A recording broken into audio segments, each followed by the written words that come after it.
افطاری کے بعد جو پیٹ کا پھٹ جانا یا پھول جانا اور سینے میں جلن ہونا، ڈکار کا آنا، اس کی وجہ یہ ہے کہ آپ لوگ کھانے میں احتیاط نہیں کر رہے۔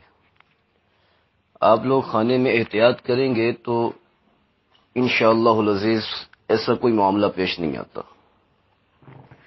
ہوتا یہ ہے کہ آپ لوگ ایک تو پکوڑے کھاتے ہیں، سموسے کھاتے ہیں، اور اس کے بعد ٹھنڈا ٹھنڈا پانی پی لیتے ہیں، جس سے آپ کا گلا، سینہ جو ہے جکڑ جاتا ہے۔ اور بیسن کا کام ہوتا ہے پھلانا۔ آپ بیسن کے پکوڑے کھاتے ہیں اور پکوڑے کھانے کے بعد کیا ہوتا ہے کہ پانی پیتے ہیں۔ جب پانی پیتے ہیں تو پیٹ پھول جاتا ہے۔ تو نہایت ہی سادہ افطاری کیا کیجئے۔ کوشش کیجئے کہ آپ کھجور کھانے کے بعد 1 گلاس سادہ پانی پیجئے۔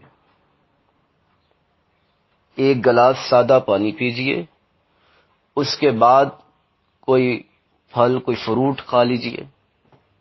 ہو سکے تو گھر کی چپاتی یعنی کہ روٹی وغیرہ کھا لیں، اور ساتھ میں کوئی مشروب، ٹھنڈا مشروب جو اتنا زیادہ ٹھنڈا نہ ہو، نارمل ٹھنڈا پیا کیجئے، وہ پی لیجئے۔ انشاءاللہ العزیز آپ کو ایسا مسئلہ پیش نہیں آئے گا میرے بھائی۔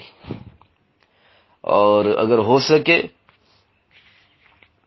تو جیسے کہ پیاس بہت لگتی ہے، لوگ کہتے ہیں پیاس بہت لگتی ہے، تو بھائی پیاس تو لگتی ہے، اس کے لیے یہ ہے کہ آپ سمجھتے ہیں کہ ہمیں بہت زیادہ پیاس پہ صبر کرنا چاہیے، لیکن پھر بھی کوئی آپ کہے کہ نہیں جی جو ہمیں کچھ ایسا وظیفہ بتائیں جس سے ہمیں پیاس نہ لگے، تو پھر اس کا ایک سادہ سا عمل ہے کہ رات کو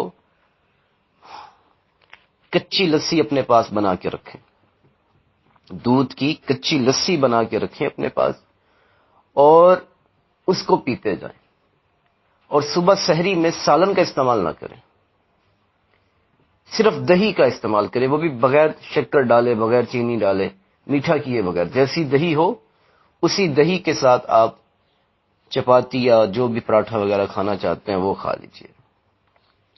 اور رات کو آپ کچی لسی کا استعمال کریں گے، صبح سحری میں آپ دہی کے ساتھ سحری کریں گے، اور افطاری میں املی اور آلو بخارے کا شربت بنا کر پیجئے۔ انشاءاللہ العزیز اللہ نے چاہا تو آپ کی یہ جو مسئلہ ہے یہ دور ہو جائے گا انشاءاللہ۔